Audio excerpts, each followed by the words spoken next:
В этом видео я хочу рассказать, что же отличает голландскую корпоративную культуру от культуры других стран. Я проработала больше 6 лет в голландских офисах. Я давала советы высшему руководству, я была бизнес-аналитиком, финансовым аналитиком, процесс-аналитиком. И я работала непосредственно с голландцами в голландских компаниях, потому что я говорю на голландском языке. То есть я работала не с англоязычными коллегами, а именно с непосредственно нашими любимыми голландцами. Так вот, что же их отличает и к чему нужно быть готовым, если вы собираетесь переезжать в Нидерланды или вы собираетесь искать работу именно в голландской компании. Начну с прямота в коммуникации. Это, кстати, одно из громадных заблуждений. Все говорят, какие голландцы direct. Они сразу же рубят правду матку. Но это не совсем так. Особенно для людей, которые из славянских культур. У нас, правда, матку рубят намного сильнее. То есть голландцы, они вам могут показаться прямолинейными, если вы до этого работали, например, в восточных странах, где прямо вообще никто ничего не говорит. То здесь, да, вам могут они показаться прямолинейными, но если вы до этого работали в славянской стране, то здесь, наоборот, вам не будет доставать это прямолинейности. Что же именно будет происходить? Например, вы что-то делаете не так, либо ваш менеджер думает, что вашему менеджеру сказали, что вы что-то делаете не так.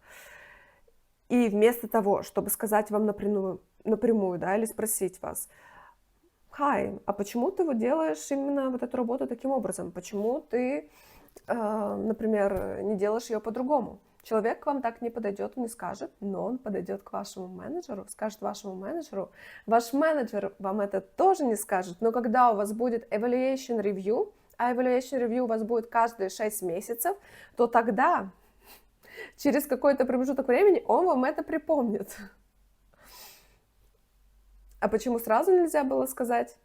Непонятно. Ну вот такая вот у них культура.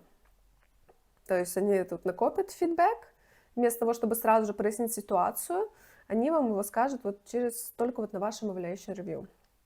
Так что это для них норма, так что будьте к этому готовы. Следующее это плюс, это плоская иерархия.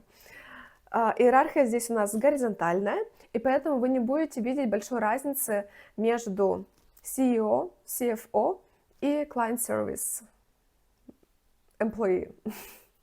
Как было в одной из компаний, где я работала, у нас был большой кухонный стол, и там вместе обедали и директор компании, и люди, как я, бизнес-аналитики, и также люди, которые работали в клиентском сервисе. Все работали все вместе, все обедали вместе, обсуждали общие темы, и не было этого чувства какой-то иерархии или, знаете, такого чувства, что вот нужно с уважением, больше с уважением относиться к этому человеку, да, там. Нет, такого здесь нету, и слава богу. Work-life balance, и это почти святое. Почему мне нравятся Нидерланды? То, что здесь от тебя будет требоваться работа с 9 до 5. И переработки, они, конечно же, могут случаться в любой профессии, но это будет очень-очень редко, и вас никто это не будет заставлять делать. То есть ваш менеджер, он не может вам сказать, он не будет вам говорить: «Я хочу, чтобы ты переработал».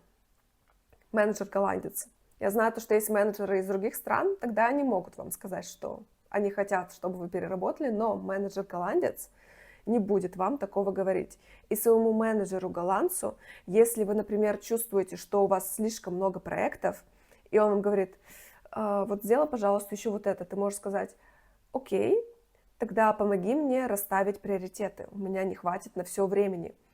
И ваш менеджер будет рад вам помочь с этим. То есть если вы что-то не успеваете, не можете сделать, то вы можете открыто про это говорить, и при этом никто не будет ожидать, что вы будете перерабатывать, что очень круто.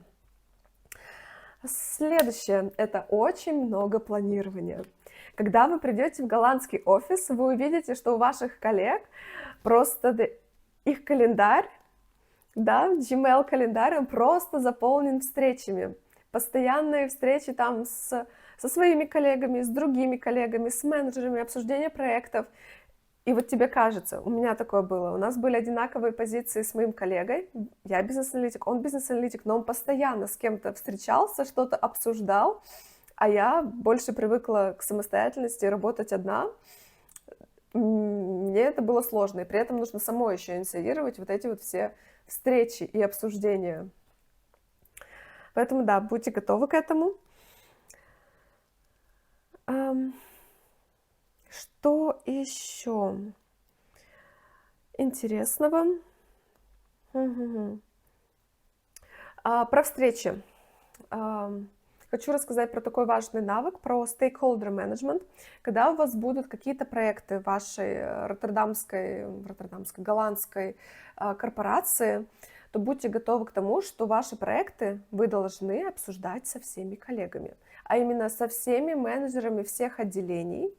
Вы прям будете созывать такой большой стол, туда приглашать всех этих менеджеров и обсуждать ваш проект несколько, хочу сказать сотен, ну ладно, не будем говорить сотен, но много-много раз. Перед тем, как проект запустить, голландцы любят его тщательно обсудить.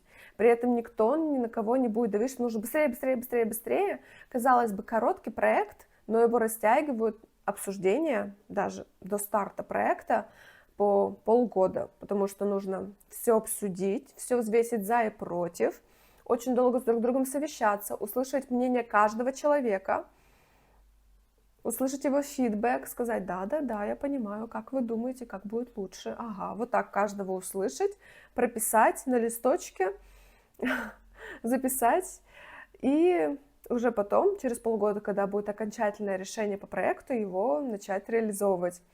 Так что будьте готовы к этому, к долгим обсуждениям. Что еще очень-очень важный пункт – это самостоятельность.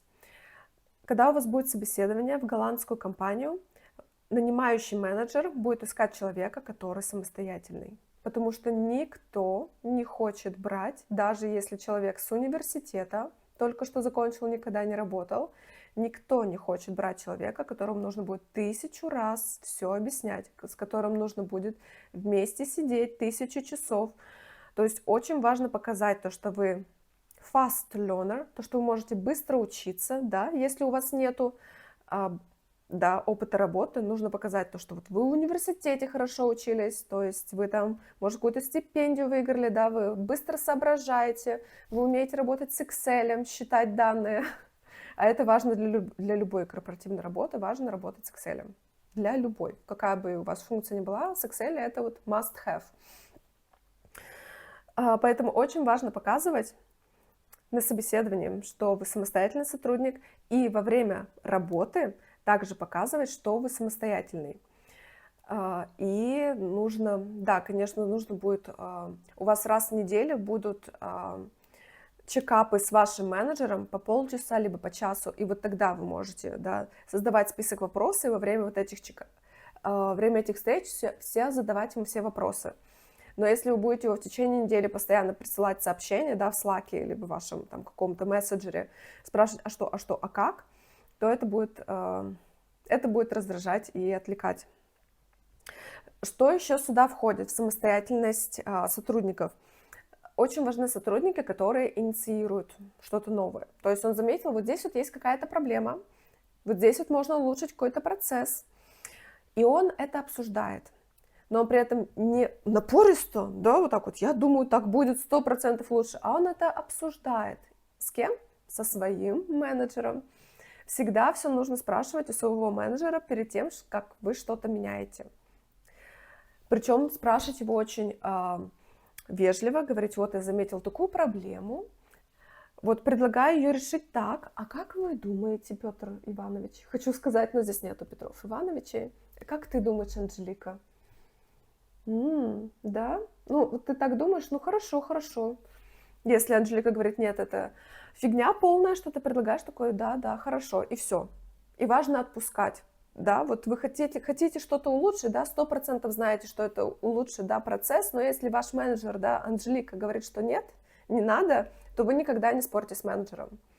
Хоть голландцы и direct, но если вы объяснили проблему, объяснили, как вы можете ее решить, но менеджер говорит нет, то очень важно вот это «нет» услышать и не напирать. То есть окей, окей, оставим, как вот ты скажешь. И тогда у вас будет и корпоративный рост, и все у вас будет хорошо в голландской корпорации. Но при этом, если инициативы вообще никакой не будет, это тоже плохо.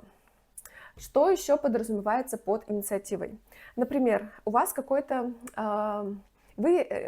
проект, да, проект длится несколько месяцев, и вы должны присылать апдейт по этому проекту регулярно вашему менеджеру и также сотрудникам других департаментов, которым вот заинтересованы в этом проекте. И почему это важно? Тогда они будут видеть, что вы именно делаете и как вы работаете. То есть, например, проект у вас начался, потом вы подходите к своему менеджеру Angelique и говорите, вот такой вот статус сейчас у проекта, и я хочу все апдейты по этому проекту каждые 2 недели присылать вот всем стейкхолдерам. Как ты думаешь, это хорошая идея? Конечно, Анжелика скажет хорошая. 99% ваш менеджер, она скажет, что да, отличная идея. И поэтому берите себе на заметку этот тип также для роста в карьерной лестнице. Присылать апдейты регулярно менеджменту, да, и всем стейкхолдерам.